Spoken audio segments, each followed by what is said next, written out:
आदाब, नमस्कार, सत श्री अकाल। मैं सुहैल अहमद और आप देख रहे हैं पीकेडी न्यूज़ चैनल।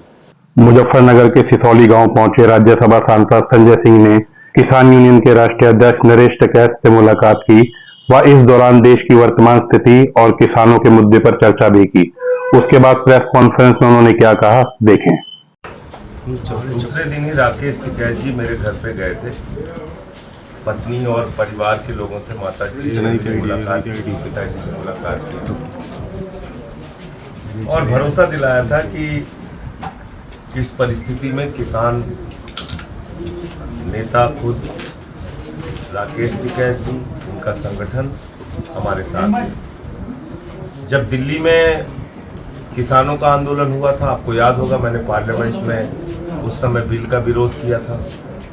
केजरीवाल साहब ने और पूरी पार्टी ने किसानों का समर्थन किया था और मुझे आज बहुत अच्छा लगा कि आदरणीय नरेश टिकैत जी ने भी अरविंद केजरीवाल जी की गिरफ्तारी का विरोध किया। मैं समझ नहीं पा रहा हूँ कि हम लोगों का गुनाह क्या है, गलती क्या हुई हम लोगों से।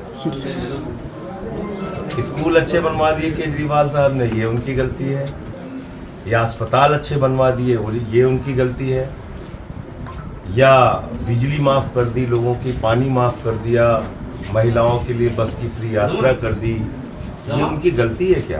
क्या गुनाह क्या है उनका? उनको उठा के आपने जेल में डाल दिया। मैं पार्लियामेंट में बोलता था इसलिए मुझे उठा के जेल में डाल दिया। मनीष सिसोदिया जी शिक्षा के क्षेत्र में अच्छा काम कर रहे थे, उनको उठा के जेल में डाल दिया। सत्येंद्र जैन जी मोहल्ला क्लिनिक का मॉडल लेके आए, उनको उठा के जेल में डाल दिया। मतलब करना क्या चाहते हैं आप कैसे देश को चलाना चाहते हैं? तीनों काले कानून के खिलाफ हमारे किसान भाई 1 साल तक सड़क पर बैठे रहे, आपको दया नहीं आई? 750 किसानों ने अपनी शहादत दे दी। आज तक उनको एमएसपी की गारंटी जो आपने कहा था कि 50% बढ़ाकर मुनाफा देंगे, आज तक आप नहीं कर पाए। स्वामीनाथन आयोग की रिपोर्ट लागू नहीं कर पाए। आप क्या कर रहे हैं इस देश के लोगों के साथ? अभी आपने गोलियां चलवाई हरियाणा पंजाब बॉर्डर पे, वहां एक किसान शहीद हो गया। तो ये ठीक नहीं है और इसलिए हम लोगों ने तय किया है कि भाई हम तो लड़ेंगे इनसे, हम इनसे संघर्ष करेंगे और भारत के लोकतंत्र को बचाने के लिए, संविधान को बचाने के लिए। आपने देखा अयोध्या के सांसद लल्लू सिंह कह रहे हैं संविधान बदलना है, आनंद हेगड़े इनके पूर्व केंद्रीय मंत्री कह रहे हैं संविधान बदलना है, ज्योति मिर्धा जी कह रही हैं संविधान बदलना है, अरुण गोविल जी का बयान आया संविधान बदलना। आप संविधान बदलना चाहते हैं देश का, जो बहुत मुश्किल से बना, जिसमें देश के शोषित, वंचित, पिछड़े, दलित वर्ग के लोगों को आरक्षण की व्यवस्था है। आप चुनाव ही खत्म कर देंगे इस देश में। तो इसलिए ये चुनाव बहुत महत्वपूर्ण है 2024 का। भारतीय जनता पार्टी देश का संविधान बदल देगी, जो कि खुद उनके नेता कह रहे हैं, और भारतीय जनता पार्टी देश में आरक्षण खत्म कर देगी और चुनाव खत्म कर देगी। तो अगर संविधान बदल दिया जाएगा, चुनाव खत्म हो जाएगा, आरक्षण खत्म हो जाएगा, तो लोगों के अधिकार खत्म हो जाएंगे। फिर चाहे जितनी महंगाई बढ़ाए हम कुछ बोल नहीं सकते, चाहे जितनी बेरोजगारी बढ़ाए हम कुछ नहीं बोल सकते, क्योंकि हमारे पास वोट की ताकत तो रहेगी नहीं जो हमारे संविधान ने हमको दी है। तो इसलिए ये बहुत महत्वपूर्ण है और हम सबको इस बारे में सोचना है। आज अलग अलग वर्ग को अपमानित करते हैं आप। इनके एक नेता हैं, वो क्षत्रिय समाज के लोगों के बारे में टिप्पणी कर रहे हैं, उनकी बहू बेटियों के बारे में टिप्पणी कर रहे हैं। ये क्या है? आप बहू बेटियों के बारे में टिप्पणी कर रहे हैं क्षत्रिय समाज के? इतना आपका अहंकार और इतनी तानाशाही आपके दिमाग पे सवार हो गई है। तो मैं, जो केंद्रीय मंत्री रूपाला जी ने जो बयान दिया है क्षत्रिय समाज को लेकर और उनके बहू बेटियों को लेकर, मैं सावधान करना चाहता हूँ पूरी की पूरी भारतीय जनता पार्टी को। इस प्रकार की भाषा कतई बर्दाश्त नहीं की जाएगी और सूद समेत इसका जवाब दिया जाएगा। ये काम मत कीजिए, आप समाज को अपमानित करने का काम मत कीजिए। तो मुझे इतनी बात कहनी थी और आज मैं आया हूँ सिसौली और अभी महात्मा टिकैत जी को अपनी श्रद्धांजलि भी अर्पित करूँगा, मुलाकात। सांसद जी, आप जेल में गए थे मुख्यमंत्री से मिलने, आपको मिलने नहीं दिया। हाँ, ये भी एक तानाशाही है। आज आप सोचिए कि बड़े बड़े खूंखार अपराधियों को भी सामान्य कैदी की जो सुविधाएं हैं वो मिलती हैं। दिल्ली के 3 बार के निर्वाचित मुख्यमंत्री को उनकी पत्नी से शीशे के आर पार बातचीत करने की इजाज़त है, सामने बैठ के मुलाकात नहीं कर सकते। पंजाब के मुख्यमंत्री आज गए, उनको भी शीशे के आर पार देखने की इजाज़त थी, सामने बैठ के मुलाकात की इजाज़त नहीं थी। एक राज्य के मुख्यमंत्री, मैं तो पूछ रहा हूँ तिहाड़ के प्रशासन के इतिहास में आप बताइए कब ऐसा हुआ है कि एक राज्य के निर्वाचित मुख्यमंत्री को दूसरे राज्य के निर्वाचित मुख्यमंत्री से खूंखार अपराधियों को भी जो अधिकार है वो अधिकार उनको नहीं दिए गए और इस तरीके से उनकी मुलाकात कराई जा रही है। तानाशाही है देश में, और किसको आप तानाशाही कहेंगे?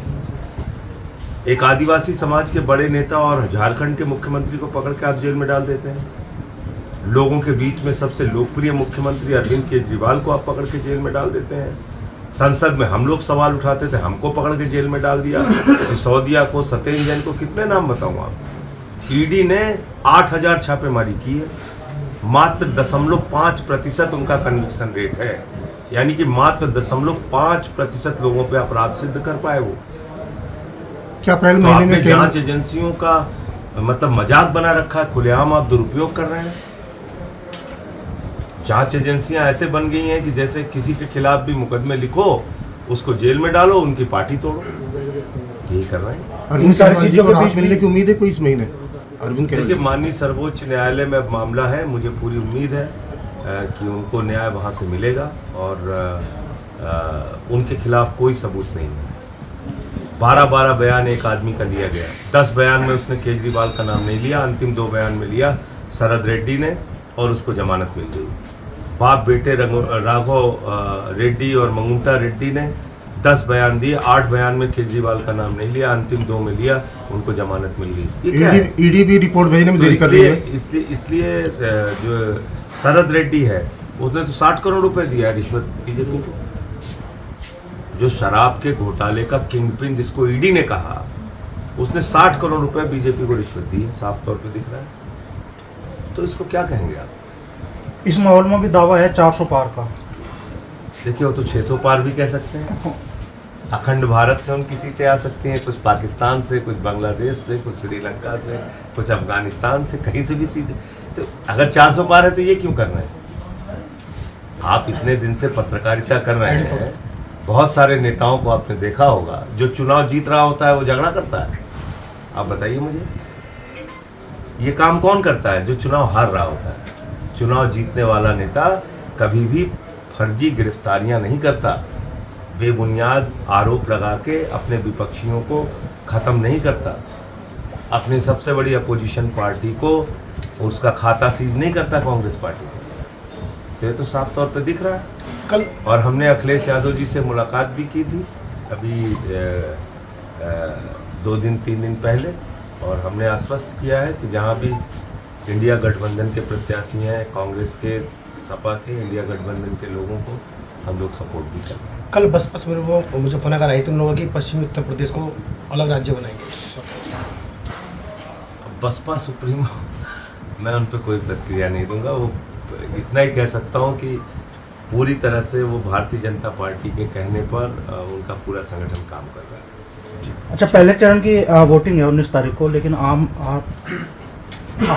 पार्टी का अभी कोई बड़ा मूवमेंट पश्चिम उत्तर प्रदेश में? तो मैं तो अभी जिस दिन से जेल से निकला हूँ, एक भी दिन शांति से नहीं बैठा हूँ। लगातार अपनी पार्टी के लिए प्रेस कॉन्फ्रेंस करना, कार्यकर्ताओं से मिलना, लगातार काम में जुटा हुआ है। जैसे ही खाली हुआ सबसे पहले यहाँ पे आया हूँ और अन्नदाताओं के, किसानों के सबसे बड़े नेता के घर पे आया हूँ महात्मा जी को श्रद्धांजलि देने के लिए। और जो 2 हमारे बड़े नेता किसानों के हैं पूरे देश में, जिनकी अपनी पहचान है, वो नरेश टिकैत जी, राकेश टिकैत जी, उनसे मुलाकात करने के लिए और आभार व्यक्त करने के लिए आया हूँ। किसी नेता, क्योंकि सबको इस समय अपने मुद्दों के बारे में सोचना पड़ेगा, चाहे वो किसान हो, चाहे वो नौजवान हो, महंगाई का सवाल, बेरोजगारी का सवाल, किसानी का सवाल, सब लोग सोच के वोट दें लोकतंत्र में।